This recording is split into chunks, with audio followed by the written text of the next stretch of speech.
ভবনে গিয়ে সেই দাবিপত্র জমা করে এসেছিলাম এবং আমরা জেনেছি সেই দাবিপত্র অনুযায়ী সরকার পদক্ষেপ নিয়েছে এবং সেই পদক্ষেপ প্রায় সমাপ্তির পথে।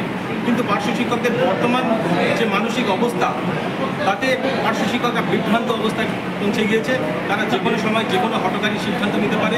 এমনকি আমাকে অনেকে ফোন করে এরকম ধরনের আবেদন করে যে আমরা তো এতদিন বেঁচেছি আপনাদের ইচ্ছায়, সরকারের ইচ্ছায়, অন্তত এবারে আমাদেরকে মরার স্বাধীনতা দিন, আমরা আমাদের নিজেদের স্বার্থে নিজেদের অধিকার নিয়ে বলতে চাই।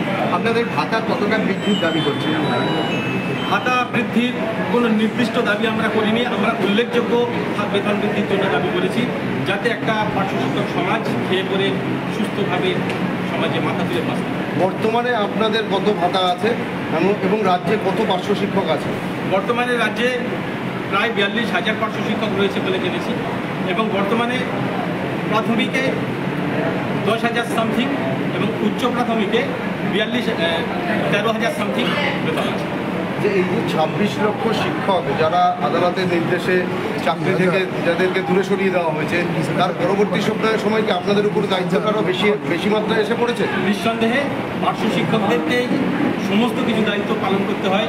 বিশেষ করে এসএসসি কাণ্ডের পর থেকে যখন স্কুলে স্থায়ী শিক্ষকের অনটন অভাব দেখা গেল, তখন পার্শ্ব শিক্ষকরাই সমস্ত দায়িত্ব নিয়ে রাজ্যের শিক্ষা ব্যবস্থাটাকে সচল রেখেছে।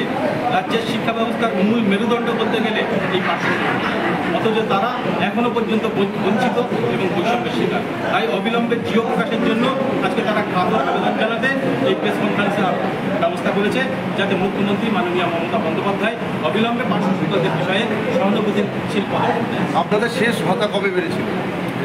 এর আগে কি হয়েছিল কোনো রিস্ট্রাকচার? এর আগে সামান্য ভাতা বেড়েছিল 2018 সালে। তো সেক্ষেত্রে আপনারা এই যে আবেদন করছেন বা চিঠি দিচ্ছেন মাননীয় মুখ্যমন্ত্রীর কাছে, তারপরেও যদি দ্রুততার সঙ্গে সমাধান না হয় বা আপনাদের দাবি পূরণ না হয়, সেক্ষেত্রে আপনারা কি পদক্ষেপ করবেন? পার্শ্ব শিক্ষকরা তো আমাদের সংগঠনের কথাও আর শুনছে না।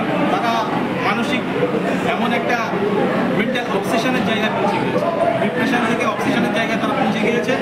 তারা এত সুখবর শুনেও তারা বিশ্বাস করতে পারছে না। তারা বলছে আমরা আত্মহননের পথ বেছে নেব, আমরা আত্মহত্যা করবো, আমরা অনশন করব। আমার মনে হয় পার্শ্ব শিক্ষকরা যেটা বলতে চাচ্ছেন যে পুজো পর্যন্ত যদি বেতন বৃদ্ধি না হয় বা জিও ঘোষণা না হয়, তাহলে তারা তাদের জীবনের চরমতম সিদ্ধান্তটা নিতে পারবে। আপনারা বলছিলেন যে সরকার বিরোধী সংগঠন, সরকারের পক্ষের সংগঠন, এরকম বলছিলেন আপনারা যে সরকার বিরোধী যারা রয়েছেন তারা ভুল বোঝাচ্ছেন, সরকারপন্থী যারা তারা সেরকমভাবে সোচ্চার হচ্ছে না। আপনাদের অবস্থানটা কী? তাহলে আপনারা কি? আমরা অরাজনৈতিক সংগঠন, আমরা অরাজনৈতিক সংগঠন হয়ে এই পার্শ্ব শিক্ষকদের দুরবস্থার কথা সরকারের কাছে তুলে ধরেছি। আমরা আশা করেছিলাম সরকার দ্রুততার সাথে সম্পন্ন করবে, সরকার দ্রুততার সাথে সম্পন্ন করছে বলে জানতে পারছি। কিন্তু পার্শ্ব শিক্ষকদের মানসিক অবস্থা এমন জায়গায় পৌঁছেছে তারা সেটা বিশ্বাস করতে চাচ্ছে না। তারা যে কোনো সময়ে যে কোনো কঠিন সিদ্ধান্ত দিতে বন্ধ করে। 42,000 পার্শ্ব শিক্ষকের মধ্যে আপনাদের সংগঠনের ছাতার তলায় কজন আছে?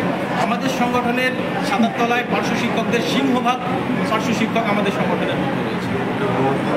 আমরা আজকে এই প্রেস কনফারেন্স হচ্ছে, যদি এটা আমরা ওপেন তাদেরকে জানাতাম তাহলে হয়তো এই পার্শ্ববর্তী মাঠ ভর্তি হয়ে যেত।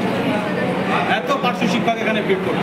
তাই আমরা খুব কায়দা কানুন করে আমরা বিষয়টাকে গোপন রেখে আজকে এই সাংবাদিক সম্মেলন করলাম।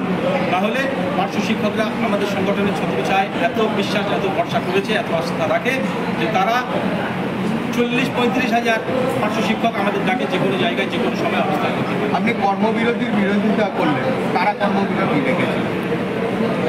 ঐক্যমঞ্চ কর্মবিরতির সংগ্রামী যখন না, পার্শ্ব শিক্ষক ঐক্যমঞ্চ বলে একটা মঞ্চ আছে, তারা ঠিক ছোটপুজে কোপ মেরেছিল গত দিনে যখন এসএসসি কাণ্ড হয়, তখন পার্শ্ব শিক্ষকদেরকে কর্মবিরতির আবেদন তারা করেছিল। আমরা এই প্রেস ক্লাবে প্রেস কনফারেন্স করে পার্শ্ব শিক্ষকদেরকে বোঝালাম যে আপনাদের দুরবস্থার কথা সরকারকে তুলে ধরা দরকার। এই কঠিন পরিস্থিতিতে শিক্ষা ব্যবস্থাকে বাঁচিয়ে রাখার জন্য আপনাদের ভূমিকা দরকার। তারা সেই কথা শুনে সরকারকে সহযোগিতা করে আজও পর্যন্ত চলেছে। মাস কয়েক বাদেই তো রাজ্যে বিধানসভা নির্বাচন রয়েছে, সেক্ষেত্রে সেই নির্বাচনে কি আপনাদের ভূমিকা থাকবে? সেই নির্বাচনে আমাদের কোনো ভূমিকা থাকবে না, কারণ তো আমরা অরাজনৈতিক সংগঠন। কিন্তু পার্শ্ব শিক্ষকদের বিষয়টা যদি অবিলম্বে সুরাহা না হয়, তাহলে পার্শ্ব শিক্ষকরা নির্বাচনী ভোট বাক্সে নিশ্চয়ই বিরূপ প্রতিক্রিয়া। ভোটের কাজে কি আপনারা ডিউটি থাকে আপনাদের? নিশ্চয়ই বিএলও ডিউটি পার্শ্ব শিক্ষকদেরকেই সামলাতে হচ্ছে। সেক্ষেত্রে আপনারা বিএলও ডিউটি করছেন না আপনারা করবেন? করবেন না এরকম কোনো সিদ্ধান্ত নিয়েছে? না না, পার্শ্ব শিক্ষকরা পরিপূর্ণভাবে সহযোগিতা করছে সরকারের সাথে, নির্বাচন কমিশনের সাথে, এবং তারা বিএলও ডিউটি করছে। ভোটের যদি আপনাদের ভাতা না বাড়ে সেক্ষেত্রে ভোটের ডিউটি করার ক্ষেত্রে কি কোনো সিদ্ধান্ত নেবেন? সেটা এক্ষুনি আমরা সিদ্ধান্ত নিচ্ছি না, কিন্তু পার্শ্ব শিক্ষকদের মানসিকতা এমন চরম জায়গায় পৌঁছে গিয়েছে, তারা বিএলও ডিউটি থেকে শুরু করে সমস্ত কিছু ডিউটি হয়তো প্রত্যাখ্যানও করতে পারে বা আরও বড় সিদ্ধান্ত নিতে পারে। না, বিএলও ডিউটি তো প্রত্যাখ্যান করেননি আপনারা বলছেন। এখনো পর্যন্ত করেনি। আমরা আশাবাদী, পার্শ্ব শিক্ষকরা আশাবাদী যে সরকার আমাদের পক্ষে যাচ্ছে এবং অবিলম্বে জিও ঘোষণা করবে। যদি না হয় সেক্ষেত্রে বিএলও ডিউটির ক্ষেত্রে আপনারা কি? সেক্ষেত্রে তো নিশ্চয়ই বিরূপ প্রতিক্রিয়া পড়বে এবং পার্শ্ব শিক্ষকরা কঠিন সিদ্ধান্ত নিতে বাধ্য হবে। এটা কঠিন সিদ্ধান্ত বলতে বিএলও ডিউটি করবেন না, হয়তো তারা প্রত্যাখ্যান করতে পারে। ঠিক প্রত্যাখ্যান বিএলও ডিউটি বা আরও অন্যান্য দায়িত্ব যারা সামলাচ্ছে সেই সমস্ত দায়িত্ব থেকে তারা নিজেদেরকে সরিয়ে নিতে পারে।